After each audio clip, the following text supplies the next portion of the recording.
Kamusta po YouTube? Good morning, magandang tanghali, good evening at magandang araw po sa inyong lahat. Siyempre po sa mga bisita namin at lagi namin nakakakwentuhan dito po sa Papong TV. Kami po ay lubusang nagpapasalamat sa inyong lahat mga utol. Kung bago kayo dito, huwag niyong kalimutang mag-subscribe.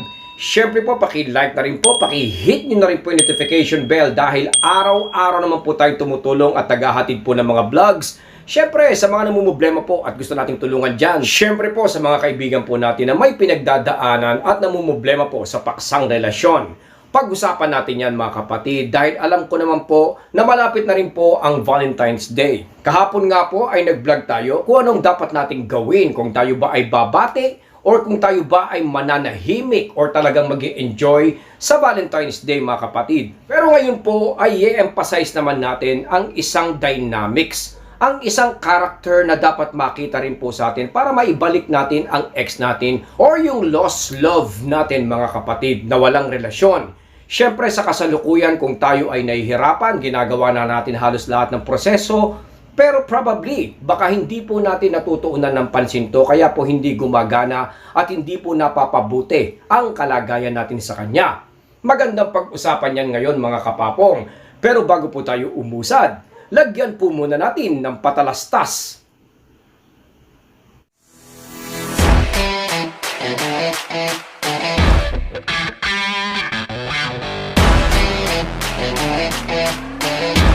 Welcome back at magandang araw po sa inyong lahat. Bago po tayo mag-proceed, nais ko po muna sanang maglambing na paki-like and follow naman po tayo sa ating Papong TV FB page dahil dito po tayo naglalagay ngayon ng mga short video natin at syempre pa mga latest update natin, mga bago dito po sa ating channel. Mga utol, talakayin na natin ngayon kung ano ba ang dapat niyang makita sa atin. Although nakikita na niya na kayo ay confident, hindi na po kayo naghahabol. For example, kung kayo po ay naghahabol, dapat po iwasan natin yan mga kapatid. Kung halimbawang nagagawa na nga po natin yan, nararamdaman pa rin natin na walang nangyayari. Walang game changer at parang hindi umuusad yung situation natin sa kanya. Probably po mga kapatid na ito po ang dapat nating idagdag para makita po niya at ma-picture po niya ang halaga natin. Yan naman po talaga ang dapat nating tinatalakay at yan naman po talaga dapat ang tinatarget natin. Sabi ko nga po sa mga nakakausap po natin sa ating coaching session sa Papong TV mga kapatid ay hindi po natin hangad na maibalik kaagad-agad ang ex natin. May pasok at may connect agad kayo sa isang relationship ay hindi po talaga advisable at this moment. Tulad ng lagi nating ini-emphasize ay yung point of realization, understanding, consciousness, awareness. Maintindihan niya talaga kasi mostly sa kanila ay nakukuha ng attention ibang focus. Like for example, iba pa nga dyan ay may third party kung saan ang tingin nila ay nandun ng diretsyo na kahit anong gawin natin mga utol ay hindi po magbabago. So hinihintay natin ay yung talagang dumating siya dun sa point na magiging aware na siya sa ating halaga. They will feel sorry and they will remember the love na nangyari sa inyong dalawa. Yun po ang hinihintay natin dito sa ex natin. At para mangyari ang mga utol tulad ng binabanggit ko ay may kailangan po tayong gawin. Yung fear of loss ay lagi nating pinapaalala at itinuturo at syempre po ini-elaborate. Pero ang problema, hindi po mangyayari ang fear of loss kung wala pong mga threat sa ilalim nito. Kulang ang sangkap, kumbaga. Mga utol, wag na po nating pahirapan at lagyan pa ng additional challenges ang nangyayari sa atin. Pilit na inaalam natin kung siya ba'y may pagmamahal pa rin, may value pa rin po ba tayo sa kanya, or ano pa. Dahil sa totoo lang, dalawa lang naman yan Kung halimbawang wala na siyang interest or pagmamahal sa atin mga utol, it's not worth it. Waste of time, kumbaga, at hindi na po karapat dapat ibalik ang taong to be with him or her sa isang relasyon. Kung halimbawa naman na may nararamdaman siya mga kapatid, ay hindi rin naman minsan nila aaminin. At lalong-lalo pong hindi nila ipapakita, lalong-lalo na kung halimbawang nasa kalagitnaan nga po kayo ng isang breakup situation. So, in order to know at malaman po yan mga utol, ay ilagay po natin ang ating sarili kung saan magkakaroon po ng threat na kayo po ay pwedeng mawala sa kanya. Mga utol, begging, following him or her, calling him, texting him or her, ay hindi po threat.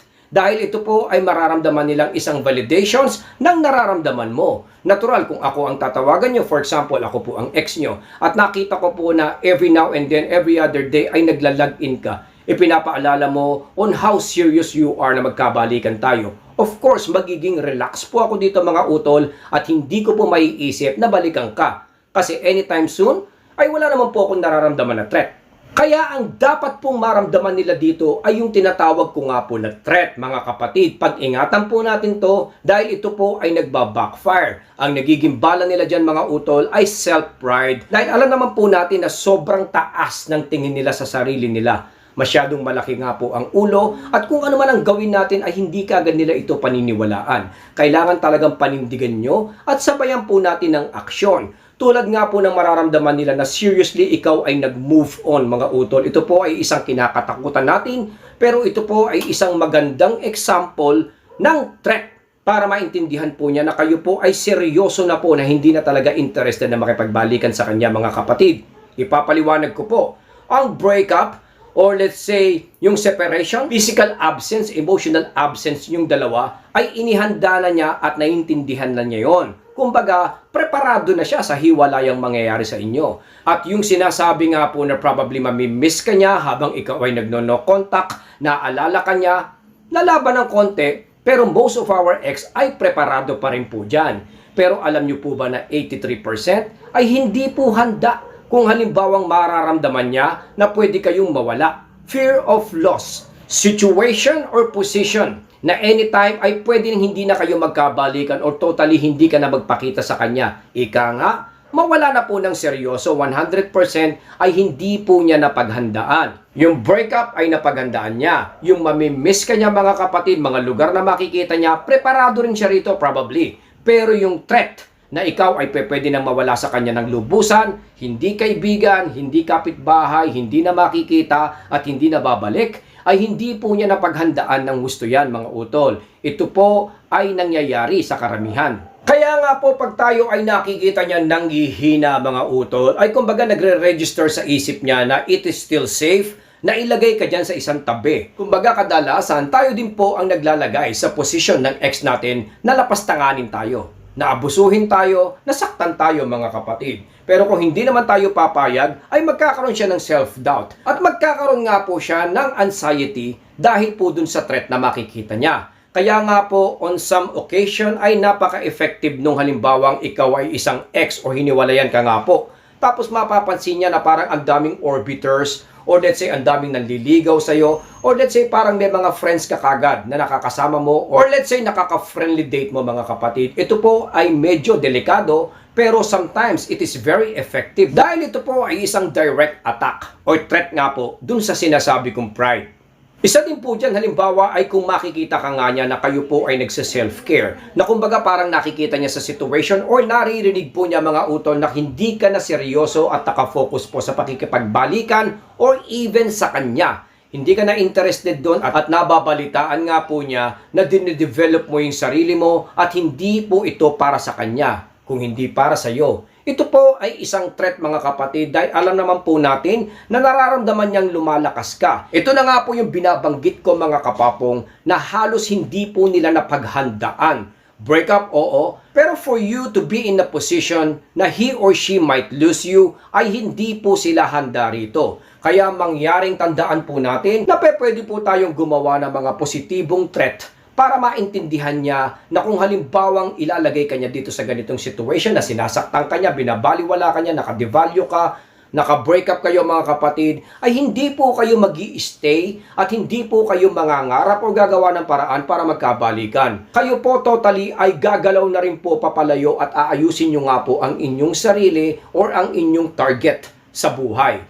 Dahil kung makikita niyo itong mga kapatid, ay ika nga bababa po ang kanyang confidence level at darating nga po siya dun sa point of realization. Lagi ko pong sinasabi na kung halimbawang ang tingin niya ay sobrang importante at kailangan mo siya mga kapatid, mag-i-stay siya doon sa comfort zone na yon at hindi po siya bababa ng level at magsosorry or magkakaroon ng regrets or let's say, babalikan nga po tayo. Kailangan makita po niya na merong banta or other hostile actions na pwedeng mangyari sa inyo. Hindi ko po sinasabi na ito po ay halimbawa makikipagrelasyon kayo kaagad-agad mga kapatid. Kahit po tayo ay nag-iisa, basta't maramdaman niya na hindi kayo naghihintay, ay threat na po yun.